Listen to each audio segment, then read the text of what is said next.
मनुष्य का जीवन केवल और केवल उसके कर्मों पर चलता है। जैसा कर्म होता है वैसा उसका जीवन होता है। एक उदाहरण के माध्यम से हम इसको समझते हैं। कोई प्राणी सुबह जाता है, नौकरी करता है और उस नौकरी में पूरी मेहनत से नौकरी करता है, हर रोज करता है। इसी तरह वो रोज करता करता 30 दिन काम करता है, तो 30 दिन बाद उसको उसकी तनख्वाह मिलती है। बिल्कुल मिलती है। उसी तनख्वाह का वो किसी उपलक्ष्य में मिली, वो उसको फ्री बैठने पर नहीं मिली, वो मिली उसको पूरे दिन काम करने पर। इसी तरह कुछ लोग होते हैं, मैं ये नहीं कहता सब होते हैं, लेकिन कुछ लोग होते हैं जो ये सोचते हैं कि वो बहुत बड़ा करेंगे, लेकिन वो करते कुछ नहीं है। लेकिन आज से नहीं, प्राचीन काल से ये होता आ रहा है, कर्म को ही प्रधान रखा है, इसलिए कर्म महत्वपूर्ण है। कर्म पर ध्यान दें। द्वितीय कथन जो श्री कृष्ण अपने मुख से बोलते हैं, हम किसी से अंधा प्यार नहीं करना चाहिए। हमारा किसी के प्रति अंधा प्यार हमें कभी भी आगे नहीं बढ़ना देता। अधिक प्रेम भी व्यक्ति का बुद्धिहीन कर देता है।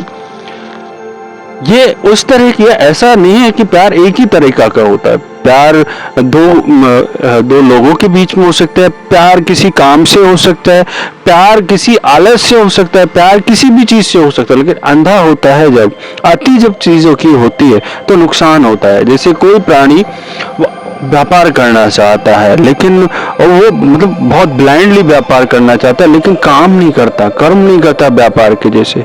ऑफिस खोल लेता है, सब कुछ कर लेता है, सब कुछ, लेकिन नहीं हो पाता। इसलिए अंधा प्रेम कभी नहीं होना चाहिए। अपने कर्म के हिसाब से ही काम करते रहो। तृतीय कथन ये है, समय कभी नहीं रुकता। आज यदि बुरा चल रहा है तो कल अवश्य अच्छा आएगा।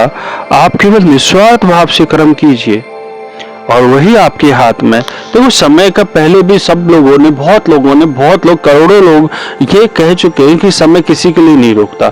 हम भी अपने रोजाना की दिनचर्या में हर बार कभी न कभी ये बोल देते हैं, समय किसी के लिए, तेरे लिए ही थोड़ी ना समय है। ये भी कई बार अपने शब्द बोला होगा। समय हर किसी के लिए नहीं हो सकता, किसी के लिए नहीं रुक सकता।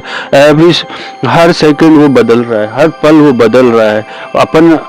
आप देखोगे आपकी जो उम्र भी बदल रही है। इसलिए समय का पूरा ध्यान रखें। समय को जितना ज्यादा हो सकता है सही तरीके से इस्तेमाल करें, जितना हो सकता है, क्योंकि हमारे हाथ में सिर्फ काम करना है। जितना अच्छा हम कर्म कर सकते हैं ना, उतना अच्छा हम उसका उपयोग करके अच्छा कुछ प्राप्त कर सकते हैं। जितना बेहतरीन तरीके से कर्म किया जा सकता है, जितना बेहतरीन तरीके से उस समय का इस्तेमाल किया जा सकता है, और उससे अच्छा आपको उस कर्म का फल मिलेगा।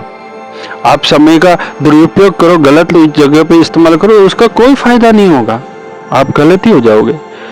चतुर्थ कथन ये कहते हैं, भगवान श्री कृष्ण कहते हैं, तुम अपनी पीड़ा के लिए संसार को दोष मत दो, अपने मन को समझाओ। तुम्हारे मन का परिवर्तन ही तुम्हें दुखों का अंत कर सकता है।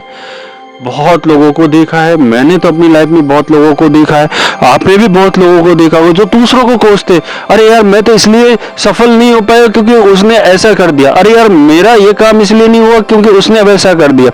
ऐसा नहीं है, ये सब तुम्हारा मन गढ़ंत कहानी है। क्योंकि कर्म तुम्हारा था, काम करने का तरीका तुम्हारा था, काम तुमने अपनी पसंद से काम शुरू किया। अगर उसमें तुम फेल होते हो, तुम असफल होते हो, तो उसका भी पूरा का पूरा श्रेय तुम्हारा है।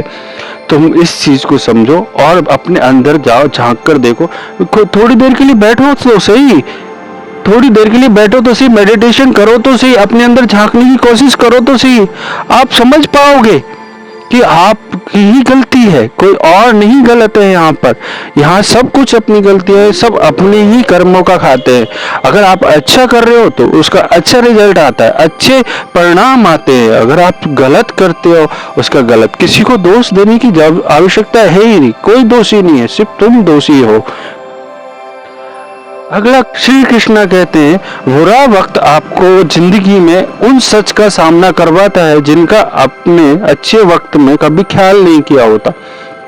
जैसे उदाहरण से समझते हैं, आपको कहीं जाना है, ट्रेन से सफ़र करना है और टिकट लेना है, टिकट लेते वक्त आप अपनी जेब में देखते हो कि आपके पास उस टिकट के जो पैसे हैं उस पैसे से कुछ पैसे कम है, 1 रुपया 2 रुपये 5 रुपये कम है, बस कुछ पैसा कम है, तो आपको महसूस होगा कि यार मैं तो ये सारा पैसा यूं ही वेस्ट करता था, तो 1-2 पैसे की कभी कदर ही नहीं थी। तो जब बुरा समय आता है, जब उस चीज़ का कोई इस्तेमाल का समय आता है, तब हमें समझ में आता है कि यार ये बहुत बड़ी चीज़ है। इसलिए कहते हैं कुछ भी बचता है तो उसको व्यर्थ नहीं करना चाहिए, उसको संभाल कर रखना चाहिए। बहुत सारे रिश्ते होते हैं जो आपके हंसी के साथ हंस लेते हैं, जब दुख आता है तो वो बहुत बुरे हो जाते हैं। आप हर किसी का ख्याल रखते हो, लेकिन आपका जब समय आता है ख्याल रखने का तो वो लोग मुंह मोड़ते हैं ना, जैसे माँ बाप के साथ होता है, हर किसी के माँ बाप के साथ ऐसा होता है। जय श्री कृष्णा, धन्यवाद।